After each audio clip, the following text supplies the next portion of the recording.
حضرت انس بن مالک رضی اللہ تعالی عنہ سے روایت ہے کہ رسول اکرم صلی اللہ علیہ وسلم نے فرمایا، دعا کرنا عبادت کا مغز ہے۔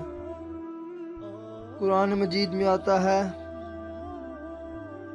اور تمہارے رب نے فرمایا کہ مجھے پکارو، میں تمہاری دعاؤں کو قبول کروں گا۔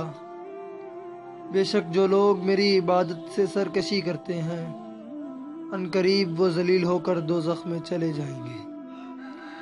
دعا کی شرط میں سے ایک اہم شرط یہ بھی ہے کہ دعا پورے یقین کے ساتھ مانگی جائے، تو اللہ رب العزت ضرور ہی قبول فرمائیں گے۔ دعا ایک ایسی چیز ہے جو تقدیر کا لکھا بھی بدل سکتی ہے۔ دعا ہمیشہ پورے خشوع خضوع سے مانگیں۔ دعا کے اول و آخر درود ابراہیمی ضرور پڑھا کریں۔ اللہ پاک سے دعا ہے عمل کی توفیق عطا فرمائے۔ وما علینا الا البلاغ وما توفیقی الا باللہ۔